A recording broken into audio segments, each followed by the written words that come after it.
لقد كان لكم في رسول الله أسوة حسنة لمن كان يرجو الله واليوم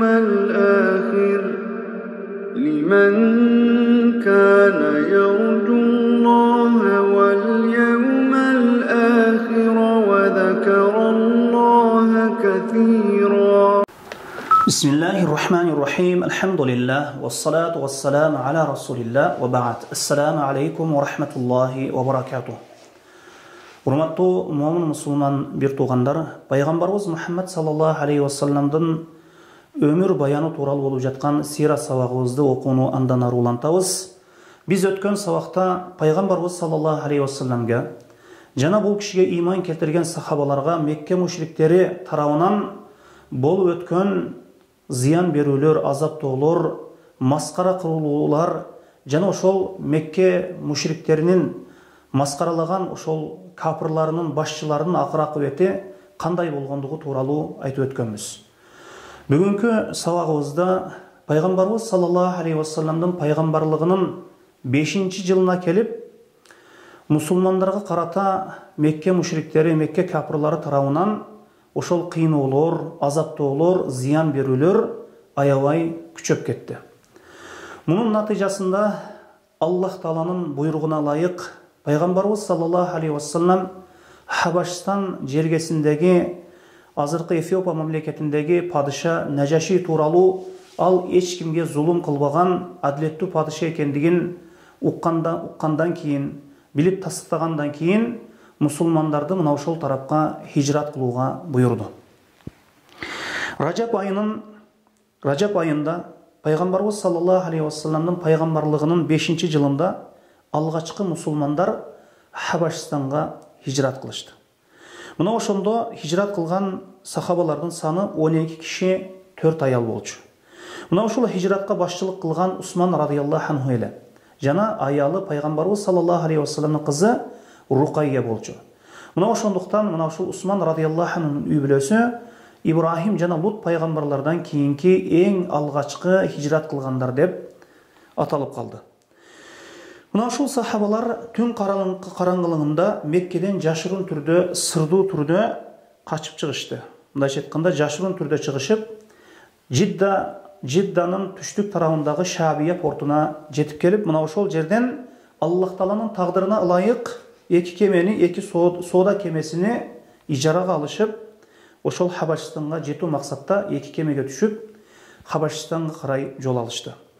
Ал эми муну уккан Курайш капырлары аябай ачуулары келип, мына ошол сахабалардын изинен түшүп, аларды кармап келип, кайра азаптоо, диндеринен кайтаруу максатта алардын артынан кууп келишкенде, сахабалар алда качан Хабашстан тарапка жол алып, жээктен алыстап кеткен эле. Мына ошондо Курайш капырлары оңтойсуз абалда эч бир нерсеге жете албастан, ошол ийгиликсиз абалда Меккеге кайтып кетишти. Анан эми кийинки айта турган ошол пайгамбарыбыз саллаллаху алейхи вассаламдын сирасындагы өтө бир орчундуу бир окуялардын бири Рамазан айында пайгамбарыбыз саллаллаху алейхи вассаламдын пайгамбарлыгынын 5-жылында мусулмандар ошол Хабашстанга хижрат кылгандан кийин болжол менен 2 айдан кийин пайгамбарыбыз саллаллаху алейхи вассалам Харам мечитине чыкты. Ошондо Кабанын айланасында Курайш урусунун чоңдору, башчылары ошол жерде чогулуп турушкан эле. Ошол жерде пайгамбарыбыз саллаллаху алейхи вассалам туруп, Najm сүрөсү түшкөн эле, ошол Najm сүрөсүн окуду. Окуган кезде ошол жерде бир таң калыштуу бир окуя болуп кетти. Ошол Аллах Тааланын сөзүнүн таасирини караң, бул адам баласынын сөзү эмес, бул Кур'ан-ы Карим. Бул жүрөктөргө өзгөчө бир таасир көрсөтөт. Ар бир инсан Кур'ан-ы Каримден таасирленет. Ошол пайгамбарыбыз саллаллаху алейхи вассалам Najm сүрөсүн окуп, "Фасджуду лиллахи ва абуду", Аллах үчүн сажда кылгыла, Аллахка гана сыйынгыла деген аятты окуган кезде, Курайш капырлары өздөрүн кармай албай, пайгамбарыбыз саллаллаху алейхи вассалам сажда кылган кезде, пайгамбарыбыз саллаллаху алейхи вассаламдын артынан сажда кылып жиберишти. Мына бул тууралуу имам Бухари рахимахулла өзүнүн Сахих Бухарисинде хадис риваят кылган Ибн Масуд радыйаллаху анхудан Пайғамбарымыз саллаллаху алейхи вассалам Нәжім сүресін оқып сажда қылған кезде қоғамдың ошол жерде тұрған адамдың біреусі де қалбай сажда қылды. Бір адам мындайша айтқанда сажда қылбай қойды. Мындайша айтқанда ошол Умайя ибн Халаф деген бір капыр ошол сажда қылбай жерден топырақты алып, мындайша айтқанда майда ташты алып пешенесіне сүртіп қойды. Мына ошол нәрсе мага жетиштүү болот деп. Мына ошол Умайя ибн Халаф кейін Бадр соғышында, Бадр жихатында өлтірілген. Мына ошол кабар Мекке мушриктеринин сажда кылгандыгы тууралуу кабар ошол Хабашстанга чейин жетип барды. Ошол Хабашстанга чейин жетип барып, ошол мушриктер, ошол Курайш капырлары толугу менен исламга кириптир, жалпысынан исламга кириптир деген кабар жеткенден кийин ошол Хабашстанга хижрат кылган сахабалар кайра Меккеге кайтып келишти. Меккеге кайтып келгенде иш мындайча айтканда башка экендигин, мындайча айтканда ошол кабар туура эмес экендигин түшүнүп жетишип, кээ бирлери ошол кабар жалган экендиги ошол жеткенден кийин, билгенден кийин мусулмандардын кээ бири Хабашстанга кайра хижрат кылып кетишти. Ал эми кээ бир болсо ошол өздөрүнүн урууларынын кадыр бактуу адамдардын коргоосу менен Меккеге киришти. Жана кээ бир мусулмандар Меккеге кире албай, Меккенин айланасында жашап турганга аргасыз болушту. Эми экинчи хижрат, ал-хижрату ثاني ila al-Habasha, Хабашстанга экинчи хижрат кылуу. Мына ошол мусулмандарга ошол Курайш капырлары өкүнүп, ошол пайгамбарыбыз саллаллаху алейхи вассалам сүрө Нажимди окугандан кийин сажда кылып жибергендерине өкүнүшүп, жана ошол Хабашстандагы падыша Нажаши мусулмандарга өзгөчө урмат көрсөтүп жаткандыгына аябай ачууланышып, буга көрө албастык кылышып, мусулмандарга кайра дагы балени азапты күчөтүп жиберишти. Мына ошондо пайгамбарыбыз саллаллаху алейхи вассаламга иман келтирген сахабаларга аябай азап күчөгөн кезде дагы кайра пайгамбарыбыз саллаллаху алейхи вассалам экинчи жолу өзүнө иман келтирген сахабаларды Хабашстанга хижрат кылууга буйурду. Мына ушул экинчи хижратта 82 эркек же кээ бир риваяттарга көрө 83 эркек, 18 аял хижрат кылган дейилинет. Мына ушул экинчи хижрат биринчи хижратка караганда өтө машакат болду, өтө кыйын болду. Меккеден чыгып кетүү биринчи хижратка караганда, биринчи Хабашстанга болгон хижратка караганда экинчи хижрат өтө машакат болду, кыйын болду. Анткени биринчи хижратта ошол Курайш уруусу билбей калган эле. Ал эми экинчи хижрат болгон кезде Курайш капырлары өтө ойгок абалда турушуп, өтө сезгек абалда турушуп, мусулмандардын аракеттерин байкап турушту. Мына ошондо ошол мусулмандар мына ошол абалга карабастан хикмат менен, ошол Аллахтын жардамы менен экинчи жолу ошол Хабашстанга хижрат кылышты. Ошол мусулмандар Хабашстанга жетип баргандан кийин эми ошол жерде мусулмандар ээн эркин ибадат кылып жаткандыгын уккан Курайш уруусу ачууланып, буга көрө албастык кылышып, бир айлакерлик ойлоп табышты. Ошол жактагы мусулмандарды кайра кайтарып келүү максат менен. Анан мушриктерге ошол жакта мусулмандардын жүрүшү, ошол жерде ибадат кылып, ошол Хабашстанда жүрүүсү аларга өтө машакат батты, мындайча айтканда кыйын болду. Мына ошондо ошол мусулмандарды кайтарып келүү максатта эки кишини Меккеге кайтарып келүү максатта эки кишини элчи кылып жибермек болушту. Мына ошол эки кишини жиберген ошол Курайш уруусу эки киши Амр ибн ал-Ас менен Абдулла ибн Рабия. Бул вакытта булар кийин бул сахабалар, булар да кийин сахаба болушат. Мындайча айтканда кийин исламды кабыл алышат, бирок бул вакытта булар мушрик эле. Мына ошол эки киши Хабашстанга ошол мусулмандардын артынан барышты. Ошол Нажашиге жолугуудан алдын булар ошол жердеги Нажашинин жардамчыл ошол вазирлерине жолукмак болушту. Аларды ошол ооздоруна баткыдай кылып белек бекчектерди беришти.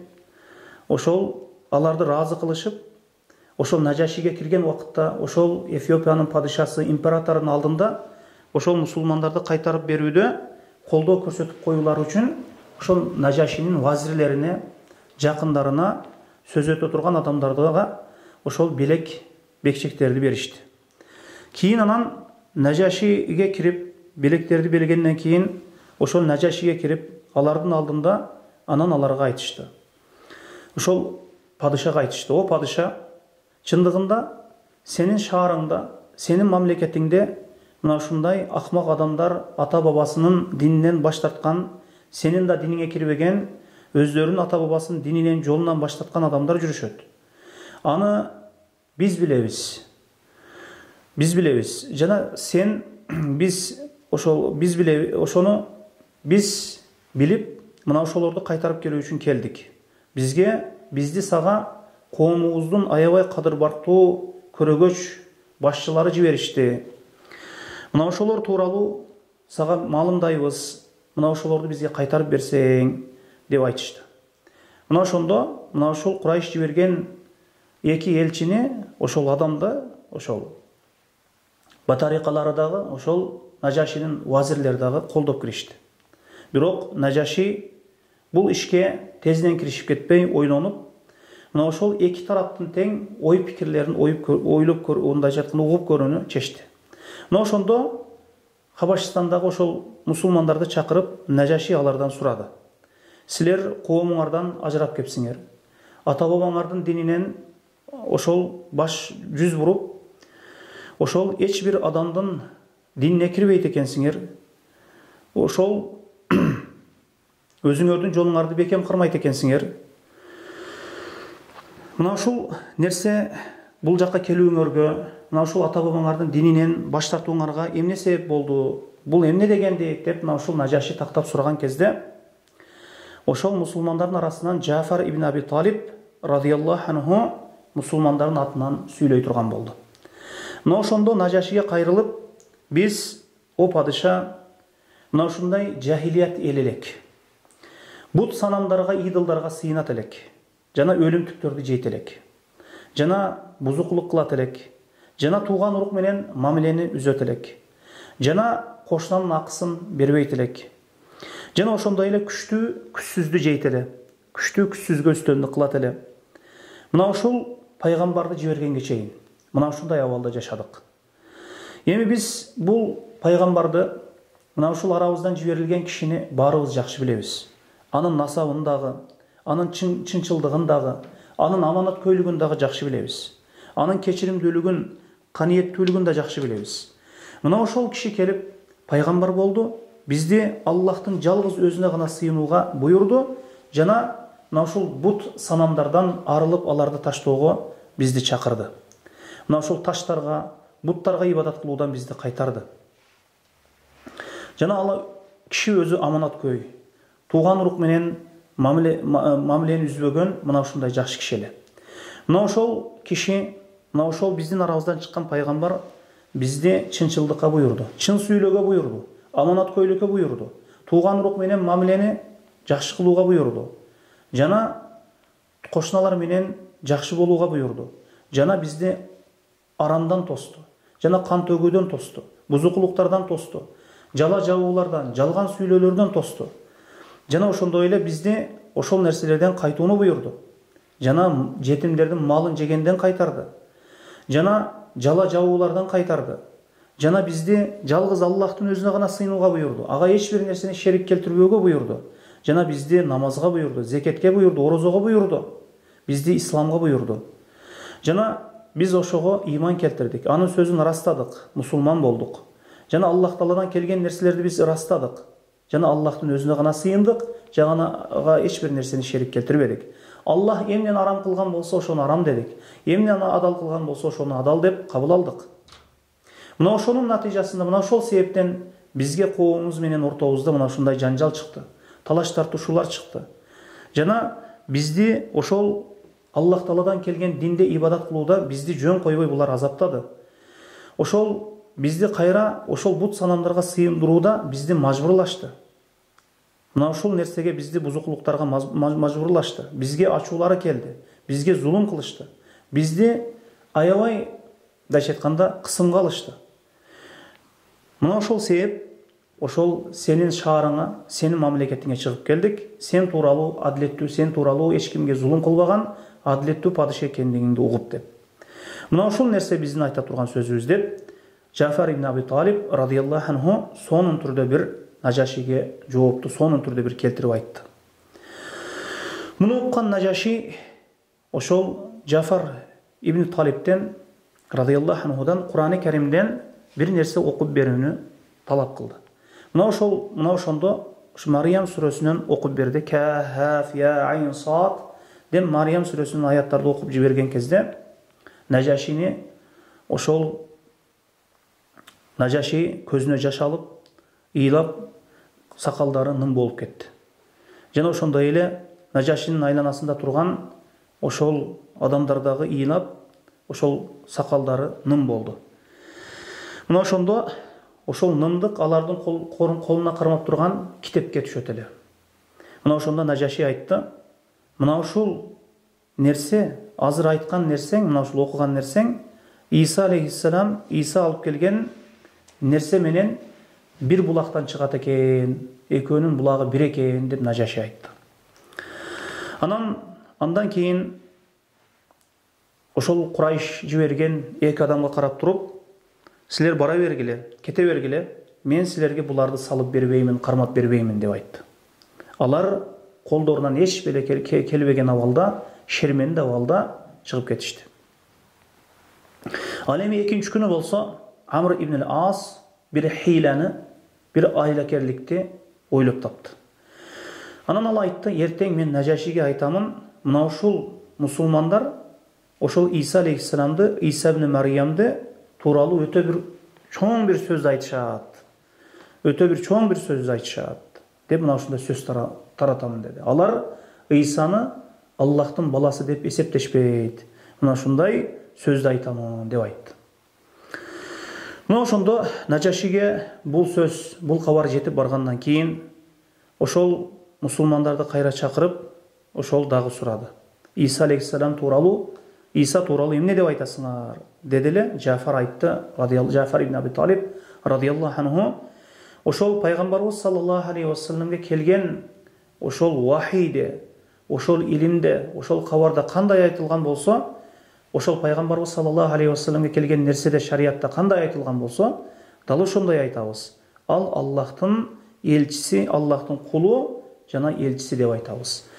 Биз Исаны Аллахтын кулу жана элчиси деп билебиз. Жана анын руху, жана ошол Мариям, таза пакиза Мариямга таштаган сөзү деп билебиз деп мына ушундай жооп берди. Аятка ылайык. Мына ошондо Нажаши жерден бир чыбыкты алып, кийин айтты: "Валлахи, Аллахка ант. Иса сен айткан нерседен мына ушул чыбыкчалык өзгөчө эмес" деди. Мындайча айтканда, Иса менен ошол Исага келген нерсе менен ошол бул нерсенин ортосунда эч бир өзгөчөлүк жок экен, экөө бир нерсе экен дегендей мына ушундай жооп берди.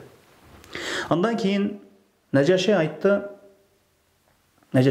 "Баргыла, силер тынчтыктансыңар" деди. "Силер тынч жердесиңер" деди.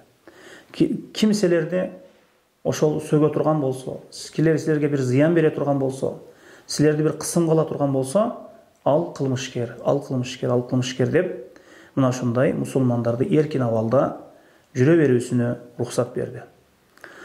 Жана айтты: "Мага бир чоң бир тоодой алтын менен келсеңер дагы", Нажаши айтты, "мен буларды силерге ошол зыян берүү максаты менен мен буларды силерге берип койбоймун. Тоодой алтын келсе дагы булар ушул менин жеримде калат" деп мына ушундай жоопту берди. Андан кийин Нажаши буйурду, ошол Курайш берип жиберген ошол белек бекчектерди кайра Курайшке кайтарып жиберүүсүн. Мына ошондо ошол Курайш, ошол капырлары жиберген белектер кайтарылып берилгенден кийин экөөсү, жана Курайш жиберген эки адам, Амр ибн ас менен жана экинчи киши ошол оңтойсуз абалда, шерменде болгон абалда кайра кайтып чыгып кетишти. Эми ошол Курайш капырлары канча аракет кылбасын, баары бир ийгиликке жетишпеди. Мусулмандарды дининен кайтарууда жана Хабашистандан кайтарууда. Жана Курайш капырларынын ачуусу аябай келип, Пайгамбарыбыз саллаллаху алейхи вассаламга жана сахабаларга, иман келтирген сахабаларга ошол ачууларын аябай күчөтүп, ачуулары аябай каттуу келип, мусулмандарды каттуу азаптап киришти. Эми өзгөчө пайгамбарыбыз саллаллаху алейхи вассаламга дагы зыян беришет эле, тилдери менен зыян беришет эле. Бирок пайгамбарыбыз саллаллаху алейхи вассаламдын айбатынан жана Абу Талиптен пайгамбарыбыз саллаллаху алейхи вассалам амекисинен сестенишет эле. Эгер зыян берип кое турган болсок, эртең Хашим уулдары баарысы бизге ошол топтолуп туруп, согуш чоң бир жанжал чыгып кетүүдөн, мындайча айтканда, батын албай, түздөн түз зыян берише албайт эле. Жана мусулмандардын алсыздарын өзгөчө кыйнашат эле. Аларга каттуу кыйнашат эле. Ал эми мусулмандардын ичинен кадыр бактууларына анчалык деңгээлде зыян берише албайт эле.